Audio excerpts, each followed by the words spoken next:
Hello, hello, hello, colleagues, family members, friends. Welcome to my YouTube channel. I am Dr. Jean Pemberton of enda Education. Listen, I'm so excited that you are watching my video. Before I get started, I always ask you to do me a huge, huge favor, and that is to subscribe to my YouTube channel. Do me that favor. Subscribe to my YouTube channel. Now, today is Saturday, February the 28th, 2026, which means we are wrapping up another month in the year of 2026. Right, we're in month number 2, wrapping it up, getting ready to enter into a brand new month. So, loved ones, if you have not started moving forward with your New Year's resolution, it is not too late, but you've got to put the pedal to the metal, which means you've got to put together a strategy. You might need to make some adjustments to your strategy, especially if you're in school. Spring break is around the corner. It's around the corner. So, whatever your goals are regarding spring break, making sure that you are preparing yourself to have a successful spring term. Now is the time to look at where you are, reassess where you are, make some critical decisions, and even pivot moves so that you can be in a successful space and place once you return back from spring break. Now, this particular recording, what I'm doing, I want to discuss something that's very important to me, and I think it's going to be important to you, and that's student loan servicing. Okay, so now, if your student loan was serviced by Navient, that this week news went out in the BISC, and I would say I received my notification February the 26th, which was a few days ago, in regards to settlement checks being dispersed to individuals who were negatively impacted by the practices of Navient. There were a couple of articles that I read in regards to the settlement checks being released. And so one particular article, I just want to share a summary or just share some of the information that was provided. And this one was written by someone and published by CNBC. And this particular article was published on Thursday, the 26th, which was a few days ago, like I said. And so the title of the article, because I want to, give them credit, is Some Student Loan Borrowers Are Getting Navient Settlement Checks. Here's who qualifies. Here's who qualifies. Because I know many people who read this particular article or any other article regarding the settlement checks are wondering, do they qualify?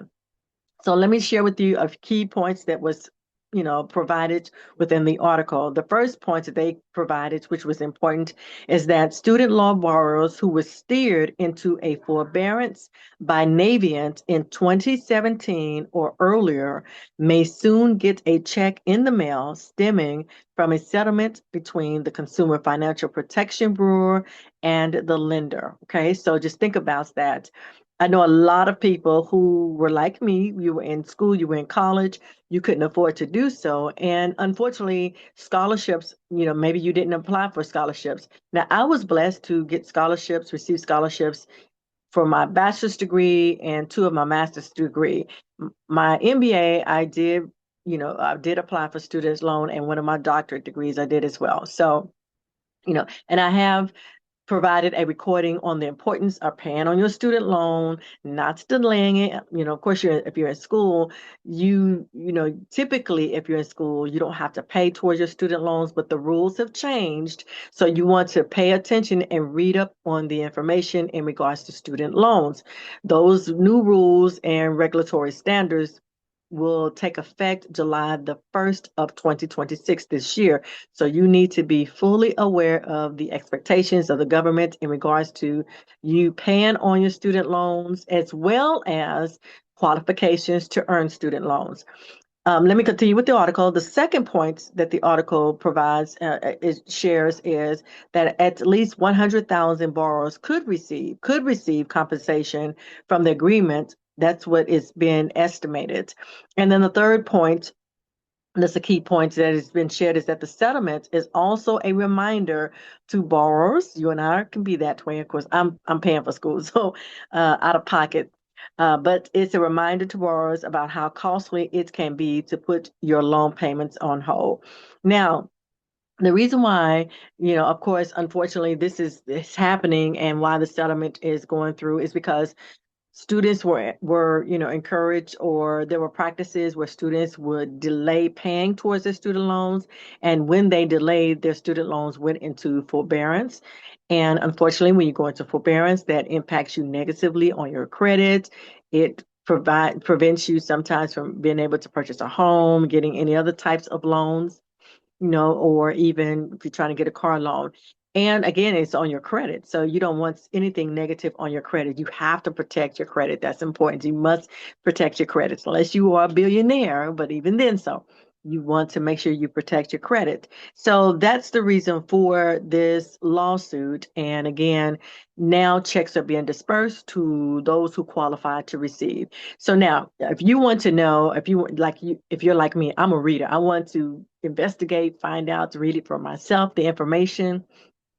What you can do is first determine if Navient was your student loan servicing agency. You can go to studentaid.gov. I just want to make sure I'm saying that correctly. And what you can do is go to that website. And when you go to that website, studentaid.gov, that's correct, you can see who was servicing your loan. And if Navient was your loan servicing agency, then there is also a 1-800 number that you can contact, or you can look up CFBP, which is the Consumers Financial Bureau, and contact them. I believe they have a 1-800 number, and they too can also provide you conversation in regards to the settlement and help guide you so that you can determine if you are a recipient. The other piece that's really important is if you are a recipient, but you've moved since you started your student loan, right? You moved, you have a new address, or your contact information has changed. You want to go to studentaid.gov, update your contact information, because you don't want a check that you could receive to go to an old address. So all of those things are very, very important to contact them via email, via website, which is studentaid.gov.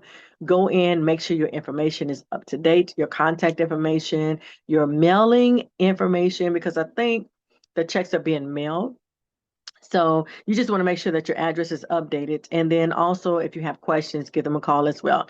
All right, so that's my little spiel for this moment. It is Saturday. So again, if you are currently in school, if you're one of my wonderful colleagues and scholars that are in school, spring break is around the corner. It's around the corner.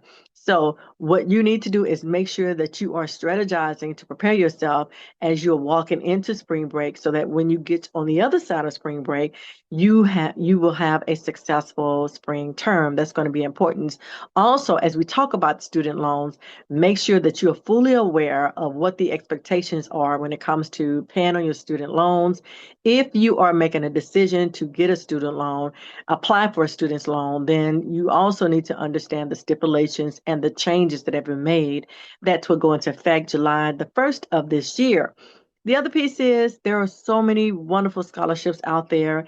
And one of my commitments for the year of 2026 is to provide information about scholarships that I am aware of. I am going to get much better at doing that. It was a busy January, February for me. But I started putting together a list of scholarships. One of my concerns as I was putting the list together is just making sure the scholarships are legitimate and not collecting data on individuals so they can use that to market, you with information that you don't want, right? So I made a decision to adjust my collection of data and information to only include scholarships where I have firsthand knowledge about. And so I'll give you an example. Like, I'm on 2 scholarship committees. So those are firsthand knowledge is what I know. This organization offer scholarships on an annual basis, and I know what the process is like for providing that scholarship to that scholar and how that scholar is receiving that scholarship, so I know that it is legitimate, right? Churches is a good place and a good source for scholarships if you're wondering. Organizations, nonprofit organizations, your school, your college, your university, they offer scholarships as well. As a matter of fact, I went back to school and I applied for a scholarship, and I'm keeping my name into the pot because I want to make sure my school is paid for as well. So you just want to go to, if you can, to a local space, a local environment to try to connect to scholarships. Are there scholarships on the World Wide Web that is not local that are good. Absolutely. And you want to do your due diligence. Like there are organizations that have national locations but they have a reputation that you can verify, right? And follow the yellow brick road to say, yes, okay, I can see that these are qualifying organizations that have been offering scholarships for a long time, or they have a pattern of offering scholarships where you can see, oh yes, that is a legitimate winner. So you just want to make sure you do that, because there are some, unfortunately, organizations offering scholarships. Maybe the scholarship is legitimate, but they want to collect your data, they want to collect your information so they can promote other things. And if you're okay with that, I'm not saying don't do it. Just be mindful. Be mindful of how you put your information out there towards and give it to organizations that you're not familiar with because you want to get scholarships. Yes, it is tough out here as a scholar. If you want to continue to get higher education, it's not easy at all, but it is worth it. It's just called, you have to put in the work, so it's not going to be easy. Well, that's all that I have in regards to scholarships, student loans for this particular podcast. Again, for more information in regards to what we offer and all things education from Jean's perspective, you can go to my website, which is endaseducation.com.